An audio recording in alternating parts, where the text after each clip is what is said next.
Good day. Good day, and welcome to Mental Health and You. I'm your host, Cynthia Timms. In 1926, the black scholar and historian Carter G. Woodson created what was known then as Negro History Week. He did this in response to what he felt was a lack of interest and recognition from white dominated institutions like Harvard, from where he had earned his PhD. Lack of interest in black excellence and black history from these institutions. So he created what was known, as I said, Negro History Week. It was in February because February coincided with the birthdays of Abraham Lincoln and George Washington, which were heroes to black people then. So in order to extend the celebration as he saw fit, thus Negro History Week was born. It soon became Black History Month to have a month-long celebration. But we all know Black history is American history, and that goes on endlessly. So in recognition of that, and in recognition of our history and why it means is so important, especially in these times. Because when you know your history, you feel better. When you know your history, you can think better. You don't have to depend on others to write a narrative. So in that spirit of Carter G. Woodson, I introduce my guest today. Robert E. Stanley is the host of African Thought, Past, Present, and African History, Past, Present, and Thought. Past, Present, and Thought on Bronxnet. Thank you. He is in I believe, the tradition of Carter G. Woodson. But I'm going to let him explain. I'm going to let him talk. And Robert, thank you first for being part of Mental Health and You. Thank you. As I said, in speaking about Mr. Woodson and his reasons for wanting to create Black History Month, Black History Week as it was known then, he felt that white institutions weren't paying our history enough respect. Now, in your studies, on your show, you talk about Black history. You talk about our place in the world as well as this United States, and why you think that's important, particularly in these times. Any time, but particularly in these times. Well, I'll probably start what you just said from any time, because when you know your history, you have an understanding of yourself and stuff like that.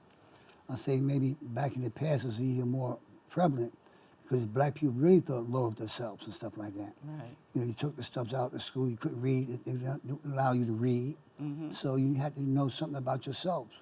So once you study about yourself, then you see the things that you do, and it makes you feel good, like you stated earlier, it makes you feel good about yourself.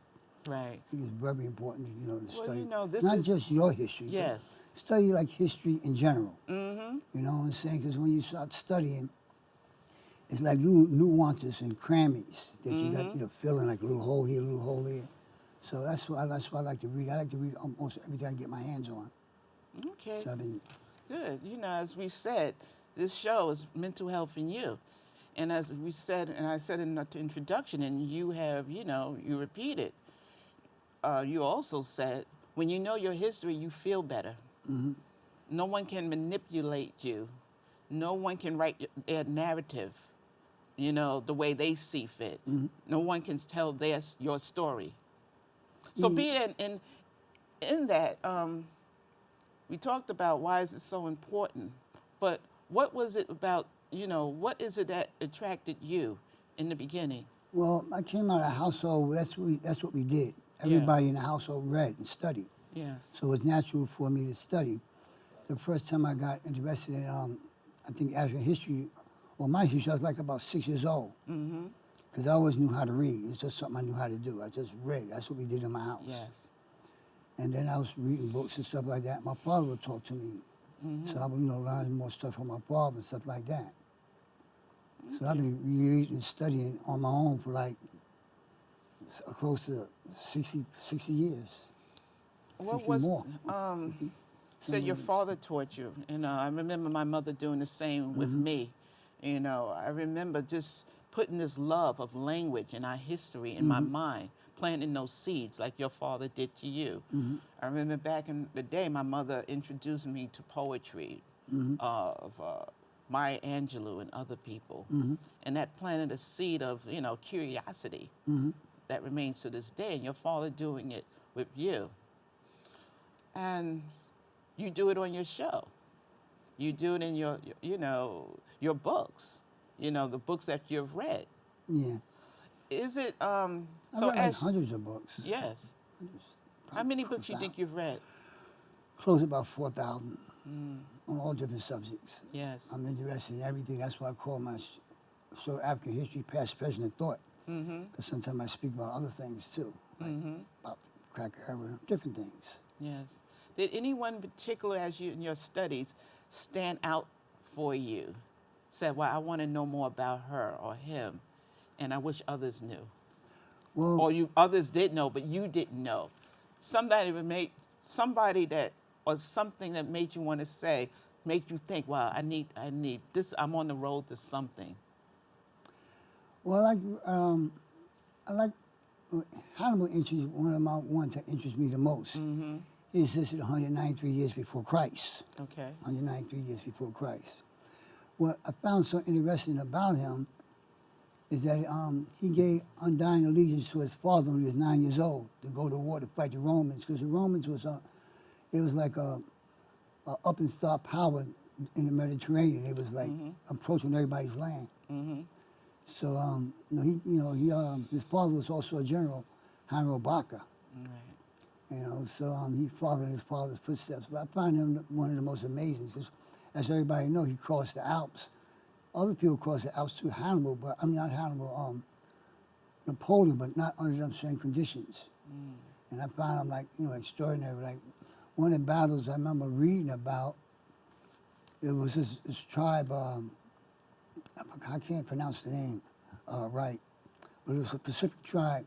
And if you attacked them, they was like allies of Rome, just like, I guess right now in America, if you attack Taiwan, they will come, you know, bring support. America will bring military support.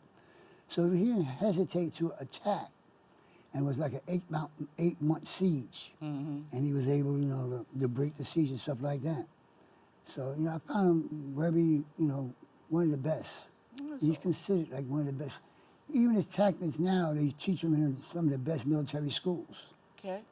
You know, but there's so many stories about him that I have read. You know, it's like there was another one that he had to cross. He was fighting, and he had to cross the Canaan rivers. It's the Battle of Canaan.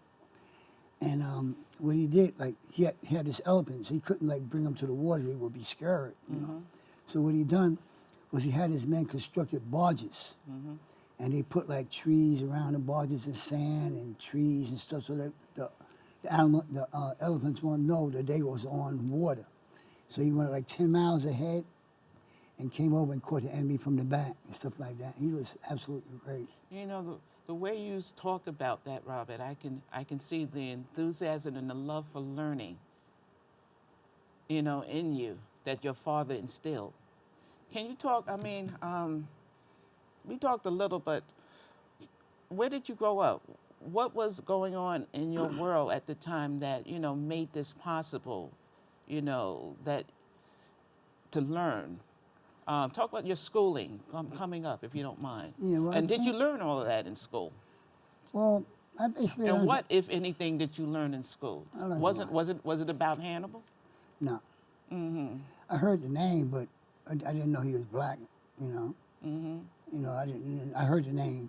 Then one day the teacher was talking about it, and then he was Did talking you grow about it. up, was this in New York or? Yeah, I grew up in New York. I grew up in Forest Projects right here in the Bronx, back in Okay. the good old days when America was America. Okay. I say that because with so many things that you was able to achieve that now they don't have the money for. Okay. But I came out of a household was very quiet. Everything was quiet. Everything was in place. And me, my father, my mother, and my brother, we had to study. We always was studying and reading and stuff like that. But So how did your study? Was there books in the home? Was there radio? Was there TV? You say you didn't have all of this in school. So what was it with your parents that, you know, put this and made them want to put this into your brain, into your heart? Well, Mother always tell you, well, the white people got theirs, you gotta get yours. Mm-hmm. So she always, you know, instilled that in me. Like I said, but we came out, I came up in a house, so that's what we done. Mm-hmm. Everybody read, and you know, everybody read, you know. So that's what, you know. So, but the first thing I heard about Black history, not Black history, was by Hannibal. The teacher was saying something about it, and then they called her outside, and him outside. I don't remember was it her or she, and told him not, you know, to speak about it. Yeah. You know, but I find Hannibal extraordinary. You know, Robert, we're living in a time when our history is being attacked. It's being trying to be erased from the books, like we didn't even exist. You hear about it in news from Florida to Texas and everywhere in between. Teachers are being penalized. Teachers are being fired. Teachers are being, libraries are closing. Librarians are losing their jobs. And what do you tell a student who maybe who's going through that, who's dealing with that, and they're being made to believe, you know, that they didn't contribute to American history? How do you combat that? You know, we're talking about how do you combat? If I don't have anything about Hannibal, or I don't have anything about, if I can't even study Harriet Tubman or Sojourner Truth in my classroom, you know? Harriet Tubman, she was, I mean, I better just stay on point. I better just, yes. Because I was going to go mention, since you mentioned Harriet Tubman, she was a very short, strong woman and stuff like that. She really got our first, like, I guess, introduction into, like, stepping up for Black people was when it was the But I'm slave asking master. you, I'm gonna ask you. You know, we're gonna talk I'm about. gonna get to it. I'm gonna Okay. get to the question that you just asked me. But since you mentioned Harriet Tubman, I'm Yeah, gonna just. because she's one of my heroes among Oh, others. okay. Well, I'm glad to hear that. Yeah. And it was one of the farmhands being beaten. Mm-hmm. And all the men was just standing around looking at being beaten. And she stepped up and she stopped the overseer from beating the man. Yeah. And that's how she had that mark she got on the top of her head. Stuff Right. like that. You know? Right. And like people said, how did she get that? You know, she's always carried her 6-shooter. Mm-hmm. She was like, if you didn't, you know, you had to, you probably already noticed, that if once you said you was going to go, you couldn't back back. Mm-hmm. You know, she would pull out a gun out and say, you know, you got to go. You know, leave you dead, you know, stuff like that. So she didn't, you know, once you made that commitment, you had to go. And, but I'm gonna get back to the question that you had asked me. Because what would you also talked about teachers and librarians, but what would you tell a parent or Well, I wanna anybody, a ask you parent figure? One question at the time, the thing you had brought up, like why are they trying to erase our history? Yes, yes. Well, not just because of the great things that we had done, Yes. but if you know the terrible things that was done to us throughout history. Uh-huh. I mean, terrible things been done to, and as I read and study over a period of time, I just see. So that's one of the main reasons why they're trying to erase it. But you also want to erase a person's history, because once you erase a person's history, they don't know who they are. They not, you know, the mind's not mentally strong anymore. So that's but the main reason they don't want to know the terrible things. As more I read, more I come across, you know, how terrible things was. Mm-hmm. And like I said, I've been reading like for over 60 years. Because now I'm 73, and I've been reading stuff on my history since I was like 6. I was never good in math, but reading was good. And I came out, like I said, a household that we did a lot of reading. Yes. Mm-hmm. I mean, I was good in reading, but I also loved history, and social studies. Mm-hmm. So, but I also remembered learning things or hearing things as a child in school, you know, and that until I got older, I started to question. Like basic things like Columbus discovering America, you know, like how can you discover someplace, Robert, that, I mean, I only question it as an adult, but hearing like things like Columbus discovered America, I never heard anything about Harriet Tubman. But the maps that you used was written by a Black person. That was choreographed by a Black person. They don't tell you that. What was written by? The maps that he was using. Okay. It was choreographed by black people and stuff. So when he came here already, the natives, the people already, indigenous people here told him that it was black people already here. So they had like, like the Olmec skulls, and had civilizations of black people already here. And remember, almost 10,000 years before Columbus even came. Because the Europeans they didn't really start traveling until like the 14th century. They was in the Dark Ages. Where they got in the Dark Ages because they threw out the Moors. Yes. And when they say threw out the Moors, they lost all their knowledge. That's why, it was the Dark Ages took like 400 years just to get themselves back together. So, Robert, how do we combat that? We talked about it a little bit. Somebody, it's being taken out the classroom. Teachers are, being penalized and being punished. Librarians are being punished. Somebody who wants to know about their history, wants to keep this, in the spotlight, wants to keep this in their head. Well, like I was saying, What can we do? What do you suggest? How do we combat that? We talked about that a little bit. okay, well, like in your churches, you have a time like maybe like once a week where, people come and, bring in books and study and read and share their knowledge and stuff like that. Just because they took it out of the school doesn't mean that we cannot study on our own, or you organize groups within your house, or, in barbershops. At one time, that's where black people learned a lot, in the bar and the barbershop. Yes. You can do these things like, you don't need people to do these things for you. These things we can do ourselves by just, getting books and read and study and, sharing our knowledge. Like a book club, whether it's online or an actual book club? Yeah. Yes. Yes, I mean, that's good. I think it's important. That's the way we used to worship our God. I think about some of those songs that we used to sing in church, Steal Away, and all of these. Stealing away to worship our God the way we saw fit, the way it felt good to us. And it seems to me that's what you're saying. When it comes to our history, Well, it just we have meant to that- steal away again some. I mean, or maybe not so much steal away, but find other alternatives outside the school. Not just history. We can organize our own small factories within our own churches. Okay. Because at one time, in the churches, they had something was called a mutual aid society.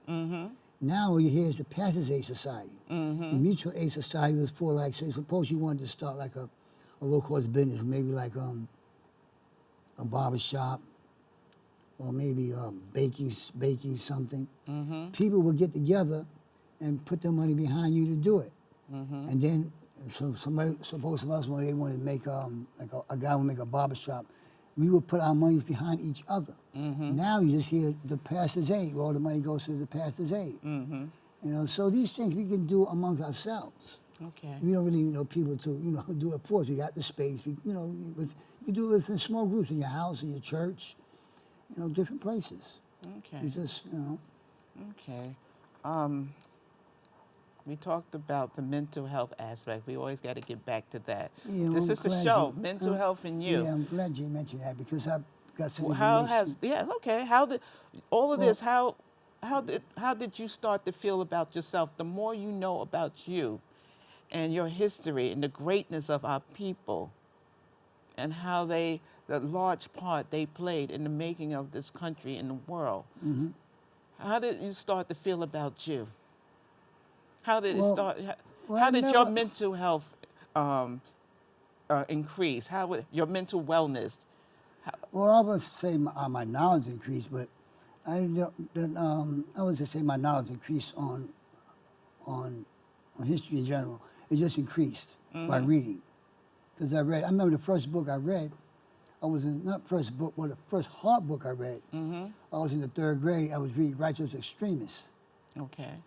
And that's like a book to show you how to infiltrate political organizations, And I bought it to school, I was reading, the teacher asked me what I was reading.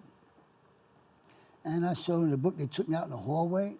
And during that time, I was doing the McCarthy era, where everybody was all scared about communism. And they asked me where I get the book from. I said it was in my house, I was reading it. So at school, I read what they told me to read, Dick and Jane and things like that. But at home, I read serious books. Like I just said, one of the books I was reading was The Rights of Extremists. It would show you how to infiltrate organizations and everything. They took the book from me. I had a hard time getting the book back. I told I was going to tell my father and mother. Yeah. You know, so I was always interested in reading and studying. It's just something that we did. I remember quotes from the great writer James Baldwin. Said as a child he used to sit in the library to escape the chaos that was going on in his home. And in the library, he read every book in the library. I think it was the Conte Colin, 135th Street. Who was that? This is James Baldwin. James Baldwin, okay. You know, but I'm in reading all these books, he said he was able to imagine a world beyond his circumstance. It took him to many places, you know, all over the world through books. You know, it took him out vicariously. Yes, but it also vicariously. made you more curious to want to learn more. You know, if I can read and I knew my history, going back to our mental wellness, our mental health, if I know my history, if I'm able to read books and consume them, then I'm able to think a better world for myself. You know, maybe, yes, I can read about doctors who look like me. I can read about lawyers who look like me. I can read about teachers who look like me. You know, the first doctor was Oheptep. Yes. So it's maintain that. possible, you know? It's possible, yes.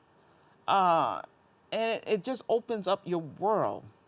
So I'm thinking, you know, when I asked you the question about why are they keeping some elements of this society wants to keep those books out of our hands or don't want us knowing, you know, because I can't help but think again with knowledge, you know, and with it comes imagination to believe beyond your circumstances. And you can see what you can do. You can see what you can do. And what has been done before. Yes, and what has, because it has, there's a blueprint.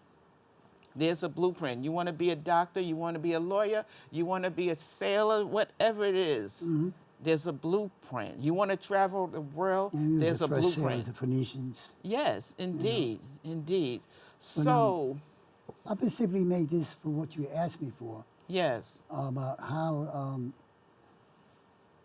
we being affected from Yeah. slavery up to now. okay. So I did some writing. I'm starting like from the 14th century.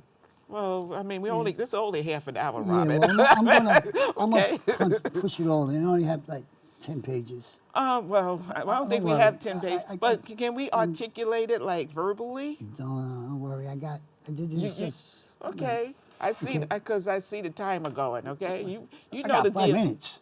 Well, okay, but Okie dokie. go ahead. Okay, the horrors of the slave trade. Now, the African slave trade started in the mid-14th century with the Portuguese. There was a major maritime power. Maritime means sea power, right? Basically trading with the Africans on equal basis until they got involved into the slave trade. Now, the horrors of the slave trade, okay, the capture process. It was many different ways. One way they would capture, they would raid villages early in the morning hours. They would set fires and capture people and kill them at the same time as they fled during the chaos. Now, they also had another method they would use. They would leave thousands of bottles of rum near the seashore. So the people would come down, and mostly the men, because the women stayed up, and bring it up to the villages and would drink and get drunk. So you know when you get drunk, it's not much you can do. And they would leave thousands. And then they would, people would get drunk, and they would come and raid the villages, kill a lot of them too. Not just capture, but kill them. So, and they also, which everybody basically all knows about, but they would supply like one side with guns, and the other side still got spears, and they would make a deal with it. When you capture, these not slaves, because we wasn't slaves. For those curious young minds, if they want to know more about this and other aspects of history, where would you recommend? What would you recommend? What books? I mean, what book or two would you recommend as a starter, I dare say? Yes, well, one thing I want to say about books. Books are written by people. People have personalities. One person might write one thing, another person might write the same thing, but it's differently. It's like it's just different. Okay, well, being that we're pressed for time, one of the best books I would consider a person should read is William Chancellor, Destruction of the Black Civilization. That's an easy book to read. Another good book I would also recommend, these two right here. Lift them up so I've even seen. These two, World Great Men of Color, Okay. volume 1 and 2. And I find it to be an excellent book and it's not too hard to read. Very excellent book, not too hard to read. And another one, I have many books, but I'm just brought a few books with me. How Africa was destroyed, how he went about undeveloping Africa. Okay. Look for the resources and stuff like that. Okay. And if a person needs like a short, what we would say, pamphlet on amazing facts about us, this one right here I would consider really good. This is also by Jay Rogers, but it's a small, like, you know, it's not as big as these other. So see, some people ain't want to read a whole lot. Okay. Well, thank you for sharing that, Robert. but You know, I If want to you say, like, if you like, you can have me on your show again. I'll go in more detail on different things. you know, Black history is everlasting. So absolutely. So Black you- history never ends because Black history is American history. We got a couple minutes. And I want to thank Robert E. Stanley, the host and producer of African History, Past, Present, and Thought on Bronxnet, for being part of this experience in mental health in you. I want to thank the staff of Bronxnet for giving us this platform. And I want to thank you, the viewers. As we close out, I want you to know that your life has meaning. We didn't just get here. Your life has meaning. It means something. And when you know that, you feel better. And when you feel better, hopefully you can do better because there's something in you that just rises up. Thank you so much for being a part of this great experience of mental health in you, beloved. Your life has meaning. And anybody want me on this show, just let me know. And I got lots of information to give you. Thank you for the pleasure of your company. Thank you also. Thank you for the pleasure of your company. For Mental Health and You, I'm Cynthia Timms. Bunch of stuff. Be well. Your life has meaning.